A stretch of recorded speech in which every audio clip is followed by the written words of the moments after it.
Magandang umaga po sa inyong lahat. Magandang umaga rin po, Father.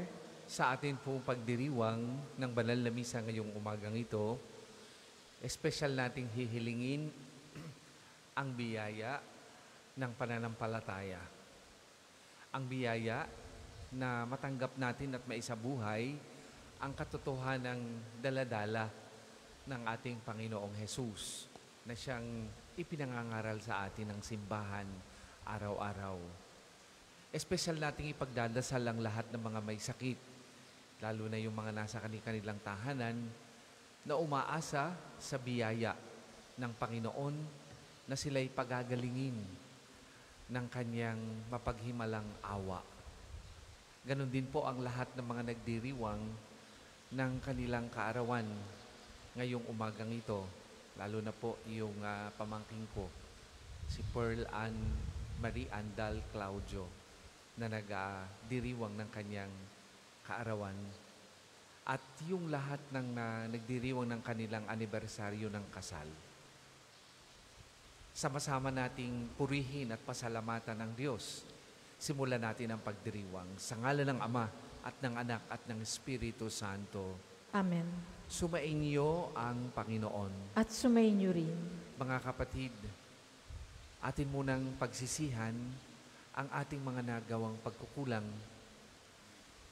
Humingi tayo ng awa at patawad sa Diyos sa ating mga nagawang kasalanan. Inaamin ko Sa makapangyarihang Diyos at sa inyong mga kapatid, na lubha kong nagkasala sa isip, sa salita at sa gawa, at sa aking pagkukulang. Kaya isinasamo ko sa mahal na Birheng Maria, sa lahat ng mga anghel at mga banal, at sa inyo mga kapatid, na ako'y panalangin sa Panginoong ating Diyos. Kawaan tayo ng makapangyarihang Diyos, patawarin tayo sa ating mga kasalanan, at patnubayan tayo sa buhay na walang hanggan. Amen. Panginoon, kaawaan mo kami. Panginoon, kaawaan mo kami. Kristo, kaawaan mo kami.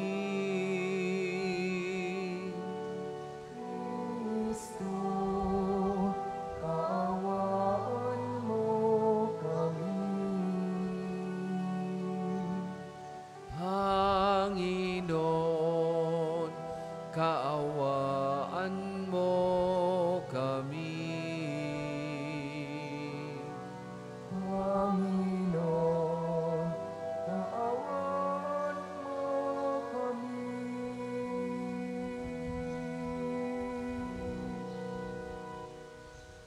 Manalangin tayo.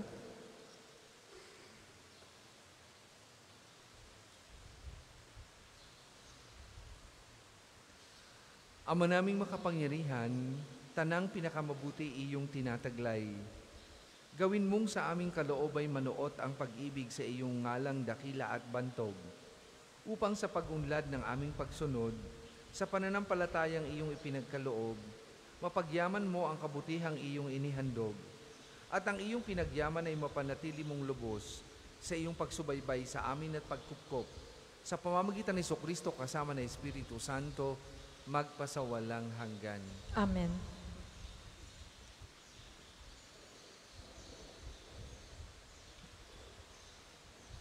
Pagbasa mula sa unang sulat ni Apostol San Pablo sa mga taga-Korinto. Mga kapatid, nang ako'y pumarian, ipinahayag ko sa inyo ang lihim na panukala ng Diyos, ngunit hindi sa pamamagitan ng malalim na pananalita o mataas na karunungan. Ipinasya kong wala akong ipangangaral sa inyo, kundi si Jesucristo na ipinako sa krus. Kaya mahina, takot at nanginginig akong humarap sa inyo. Sa pananalita at pangangaral ko'y hindi ko kayo inakit ng matatamis na pangungusap batay sa karunungan ng tao, kundi sa pamamagitan ng patotoo ng Espiritu at ng kapangyarihan ng Diyos. Kaya't hindi sa karunungan ng tao, kundi sa kapangyarihan ng Diyos na babatay ang iyong pananalig kay Kristo. Ang salita ng Diyos. Salamat sa Diyos. Salmong tugunan, iniibig ko ng lubos, tanang utos mo, poong Diyos. Iniibig ko ng lubos, tanang utos mo, poong Diyos. O ang iyong mga utos ay tunay kong iniibig. Araw-araw sa maghapon ay siya kong iniisip. Iniibig ko ng lubos, tanang utos mo, poong Diyos. Kasama ko sa tuwinay yaong iyong kautusan, kaya ako'y dumurunong ng higit pa sa kaaway. Iniibig ko ng lubos, tanang utos mo, poong Diyos. Sa lahat kong mga guro, ang unawa ko ay higit, pagkat ang aral mo turo ang laman ng aking isip. Iniibig ko ng lubos, tanang utos mo, poong Diyos. Ang taglay kong karunungay higit pa sa matatanda, pagkat ang iyong mga utos ay hindi ko sinisira. Iniibig ko ng lubos, tanang utos mo, poong Diyos. Di ko gustong matutuhan ang ugaling masasama. Ang hangad ko na masunod ay ang iyong sinalita. Iniibig ko ng lubos, tanang utos mo, poong Diyos. Hindi ako nagpabaya sa utos mo at tuntunin, pagkat ikaw ang guro ko na nagturo ng aralin. Iniibig ko ng lubos, tanang utos mo, poong Diyos. Magsitayo po ang lahat.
Sumainyo ang Panginoon. At sumainyo rin. Ang mabuting balita ng Panginoon ayon kay San Lucas. Papuri sa iyo, Panginoon.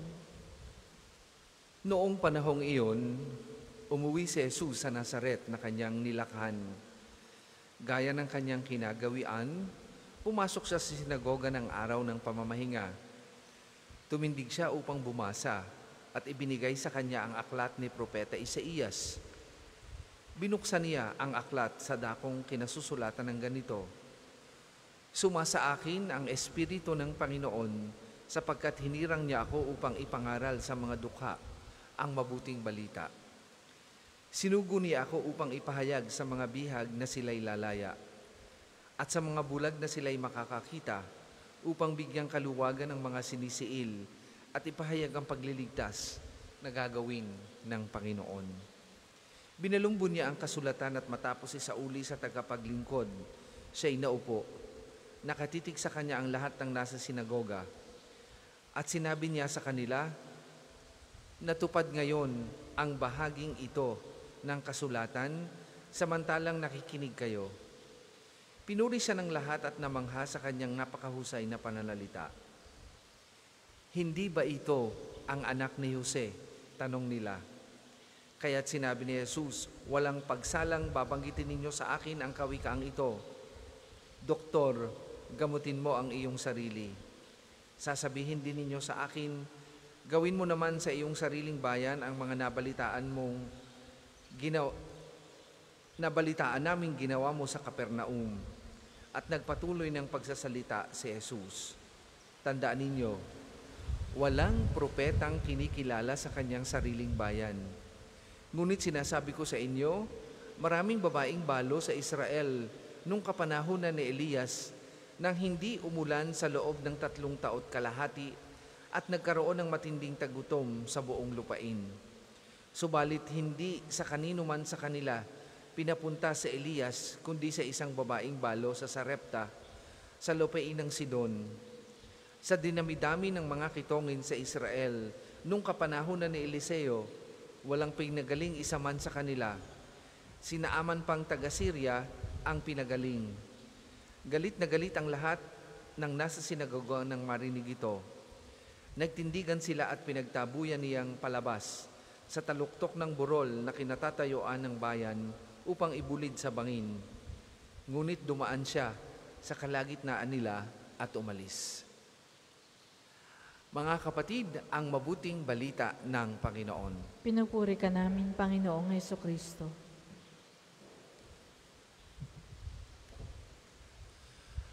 Kapag totoo, nakakasakit. Kapag totoo, may kurot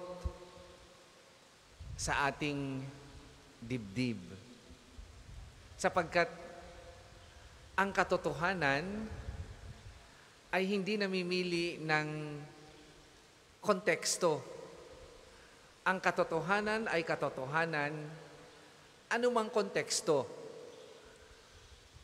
meron tayo. At ang katotohanan ay nakakasugat. Ang katotohanan ay nakakasakit. Dahil ang layunin nito ay igabay tayo patungo sa tama, hindi sa mali. Kapag ang inaasahan lamang natin ay mga salitang makapagpupuri at makapagpapaganda ng ating mood araw-araw, nang walang tayong inaasahan kundi ganito lamang, dapat tayong magnilay at mag-examine ng ating pinapahalagahan. Kasi hindi lahat ng matatanggap natin ay magdudulot sa atin ng saya, ng papuri, sapagkat ang totoo ay 2 bagay ang dulot sa atin. Mabuti, kapuri-puri, at meron din namang nakakasakit. Sapagkat yan ang kanyang natura. Ngayong umagang ito, narinig natin sa mabuting balita ang pagsasabi ng ating Panginoon ng katotohanan na nakasakit sa damdamin ng mga Pariseo at Iskriba. At dahil sa hindi nila matanggap ang katotohanan ng dala-dala ng ating Panginoong Hesus, anong kanilang binalak? Ipapatay ang ating Panginoong Hesus. Bakit naging ganito ang kanilang reaksyon? Number 1, sapagkat hindi nila tanggap ang katotohanan ng dala-dala ng ating Panginoong Hesus.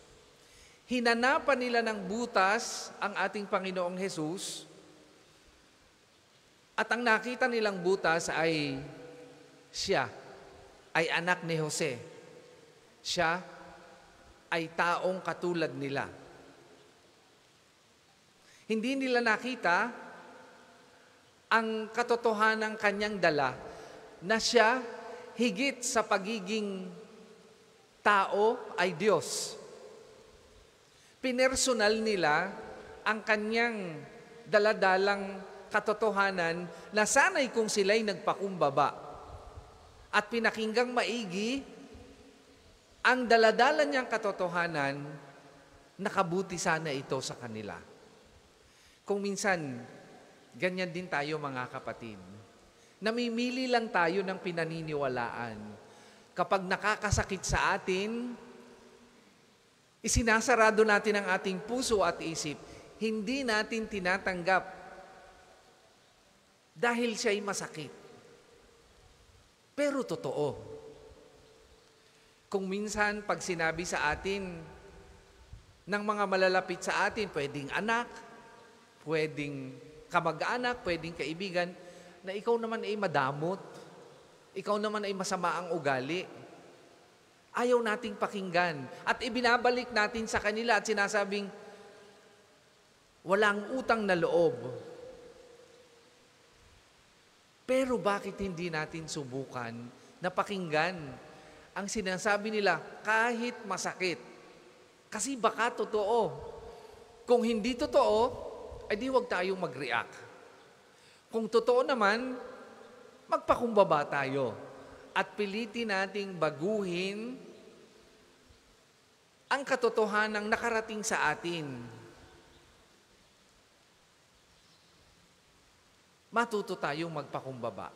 At huwag nating isarado ang ating puso at isip sa katotohanang maaring narinig natin sa iba o maaring bunga ng ating panalangin na nakita natin sa ating pagdinilay.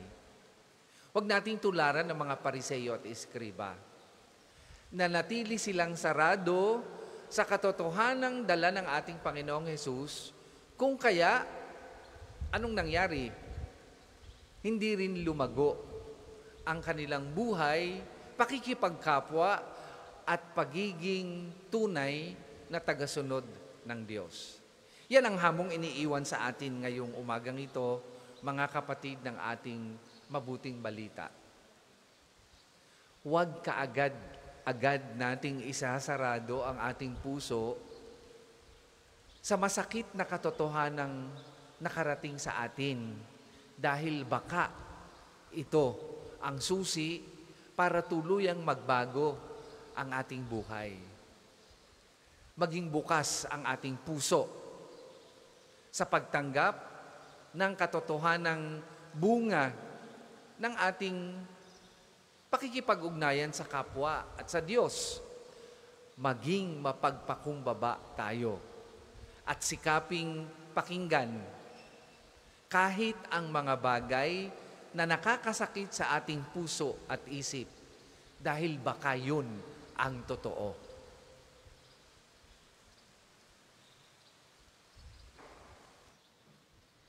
Para sa mga maghahandog ng sobre, pakihulog na lamang po sa buslo.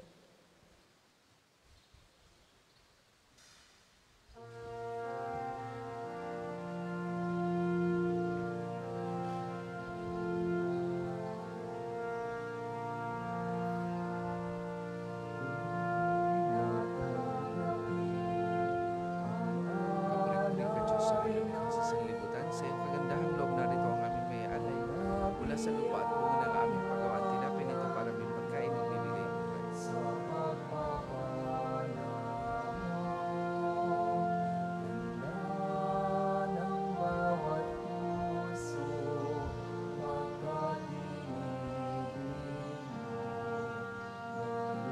Pagpapalingkod ka, Diyos, sa iyong ikasa sa libutan, sa iyong kagandahang loob narito ang aming may alay. Mula sa katas ng ubas at bunga ng aming pagawaan, alak nito para may inumin, nagbibigay ng iyong Espiritu.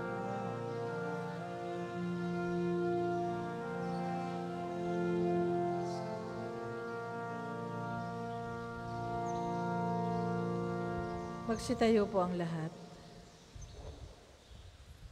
Manalangin kay mga kapatid upang ang paghahain natin ay kalugdan ng Diyos amang makapangyarihan. Tanggapin nawa ng Panginoon itong paghahain sa iyong mga kamay, sa kapurihan niya at karangalan, sa ating kapakinabangan at sa buong sambayanan niyang banal. Ama naming lumikha, ang banal na paghahain ay lagi nawang magdulot ng iyong pagbabasbas na sa aming tumutubos, upang ang ginaganap mo sa aming pagdiriwang ay maging lubos na pagkakaloob ng iyong pagmamahal sa pamamagitan ni Jesucristo kasama ng Espiritu Santo, magpasawalang hanggan. Amen.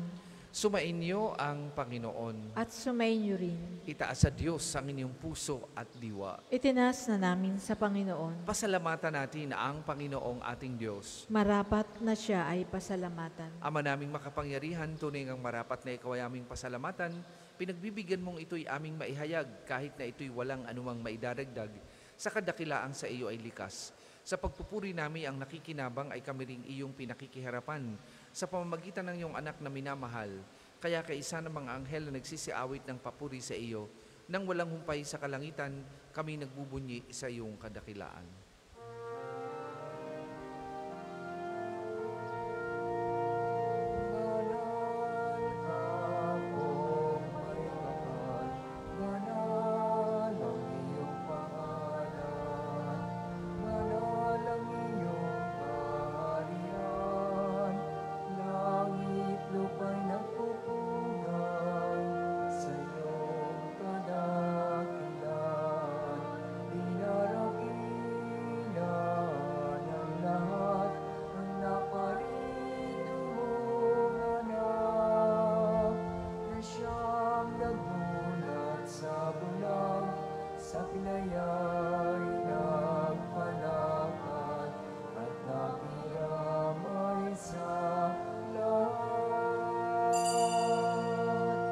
Kung hindi po kayang lumuhod, manatili pong nakatayo ng may paggalang. Ama naming banal, ikaw ang bukal ng tanang kabanalan, kaya't sa pamagitan ng iyong Espiritu gawin mong banal ang mga kaloob na ito, upang para sa amin maging katawan at dugo ng aming Panginoong Hesukristo. Bago niya pinagtiis ang pusang loob na maging handog, hinawakan niyang tinapay, pinasalamatan kanya. Pinaghati-hati niya yon, iniabot sa kanyang mga alagad at sinabi, "Tanggapin ninyong lahat ito at kanin. Ito ang aking katawan na ihahandog para sa inyo."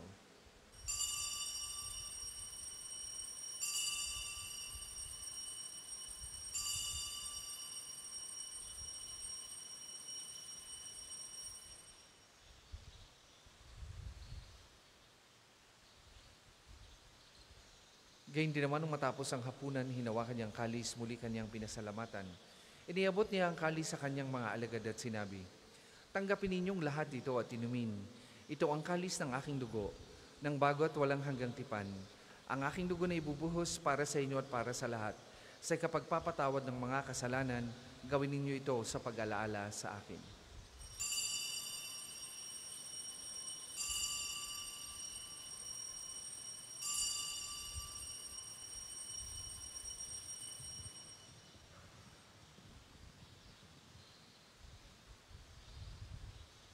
Ipagbunyi natin ang misteryo ng pananampalataya. Si Kristo'y namatay, si Kristo ay nabuhay, si Kristo ay babalik sa wakas ng panahon. Ama, ginagawa namin yan ng pag-alaala sa pagkamatay at muling pagkabuhay ng iyong anak. Kaya tiniaalay namin sa iyong tinapay na nagbibigay buhay at ang kalis na nagkakaloob ng kaligtasan. Kami nagpapasalamat dahil kami iyong minarapat na tumayo sa harap mo para maglingkod sa iyo. Sinasamo namin kami magsasalo-salo sa katawan at dugo ni Kristo ay mabuklod sa pagkakaisa sa pamagitan ng Espiritu Santo. Ama, lingapin mo yung simbahang laganap sa buong daigdig. Puspusin mo kami sa pag-ibig kay San ni Francisco na aming Papa at ni Gilbert na aming Obispo at ng Tanang Kaparian. Alalahanin mo rin ang mga kapatid naming nahimlay nang may pag-asang sila'y muling mabubuhay, gayon din ang lahat ng mga pumanaw.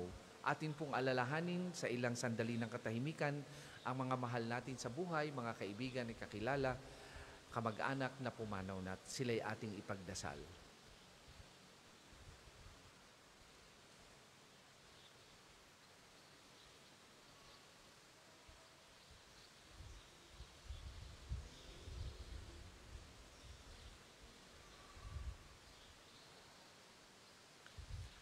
Kaawaan mo sila at patuloyin sa iyong kaliwanagan. Kaawaan mo at pagindapating kaming lahat na makasalo sa iyong buhay na walang wakas.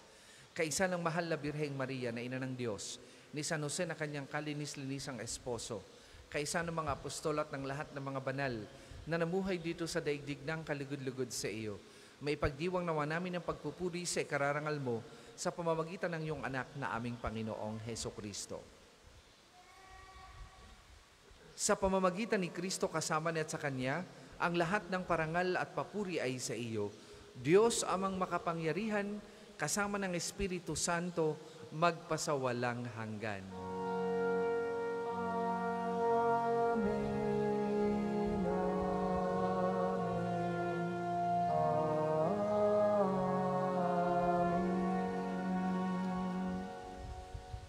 Sa tagubili ng mga nakagagaling na utos at turo ni Jesus na Panginoon natin at Diyos, ipahayag po natin ng lakas loob.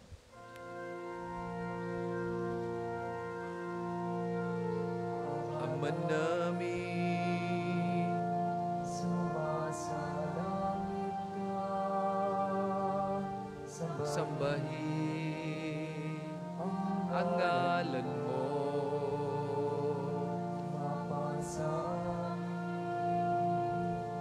ang kaharian mo, sundin ang loob mo, dito sa lupa Para nang sa langit. bigyan mo kami ngayon ang aming kakanin sa araw-araw, at patawarin mo kami sa aming mga sala, para ng magpapatawad namin sa nagkakasala sa amin, at huwag mo kaming ipahintulot sa tukso, at iadya mo kami Sa lahat ng masama. Hinihiling namin kami ay sa lahat ng masama, pagkalooban ng kapayapaan araw-araw, iligtas sa kasalanan at ilayo sa lahat ng kapahamakan. Samantalang aming pinananabikan ang dakilang araw ng pagpapahayag ng tagapagligtas naming si Heso Kristo. sapagkat iyo ang kaharian at ang kapangyarihan at ang kapurihan magpakailanman. Amen.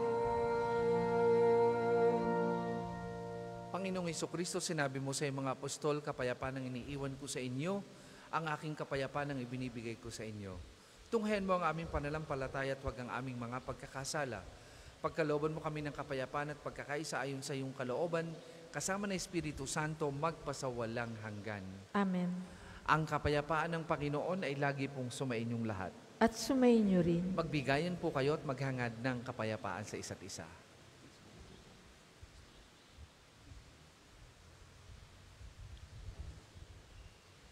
Kordero ng Diyos na nag-aalis ng mga kasalanan ng sanlibutan, maawa ka sa amin.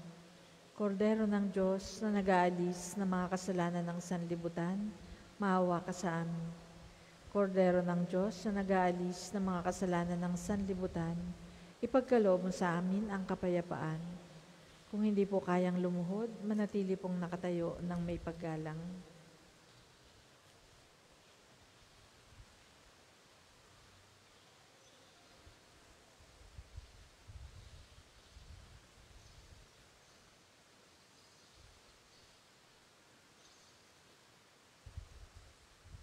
Mga kapatid, ito ang kordero ng Diyos. Ito ang nag-aalis ng mga kasalanan ng sanlibutan. Mapalad ang mga inaanyayahan sa kaniyang banal na piging. Panginoon, hindi ako karapat-dapat na magpatuloy sa iyo, ngunit sa isang salita mo lamang ay gagaling na ako.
Ang second collection po ay para sa patuloy na pagpapaunlad ng parokya at pambansang dambana ni Santo Padre Pio at para sa mga pangangailangan ng matatanda at may sakit na mga pari ng Archdiocese ng Lipa.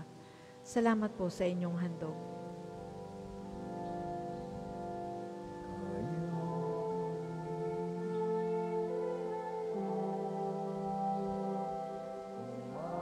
Matutupad ninyo ang iniaatas ko.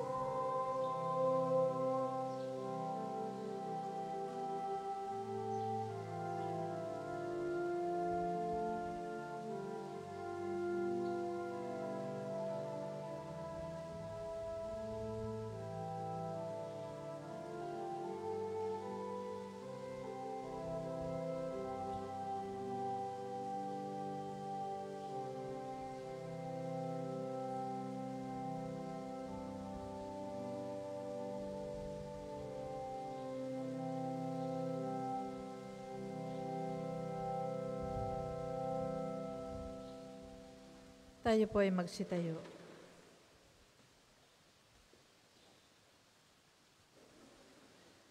Manalangin tayo.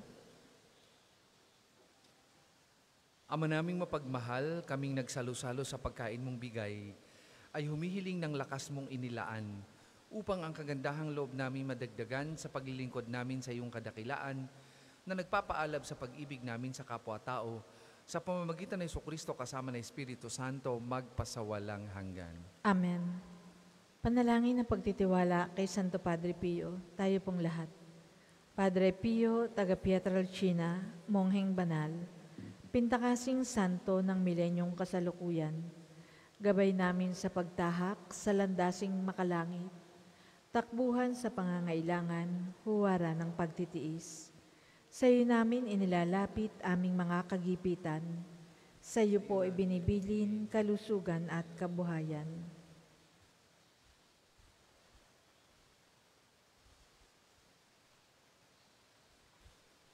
Di man karapat-dapat, kami po ay pagbigyan, bendisyonan at basbasan, maging ganap sa buhay. Lumayo nawa kami umiwas sa kasalanan, lumapit lagi sa Diyos, maging matatag at matibay. Sa mabuting balita ng pagliligtas, turuan mo kami nawa. Sa tuwin na ay makinig, magnilay at sumampalataya. Amin pong pakiusap itong mga kahilingan. Puso ay nagsisisi, nagtitikang taimtiman. Di na muling magkasala, sunod lagi sa Diyos Amang, kaysa ng Espiritu at ni Jesus, na tagapamagitan. Amen. Magsiupo muna po ang lahat para sa mga patalastas. Una, sa inyong pagdalaw sa pambansang dambana, mangyaring pakaingatan ng inyong mga personal na gamit. Hangad namin na isang matiwasay at maayos na pagbisita sa National Shrine. Ikalawa, sa pagnanais nating palawakin ang dokumentasyon at datos ng mga pilgrims and devotees na bumibisita sa pambansang dambana.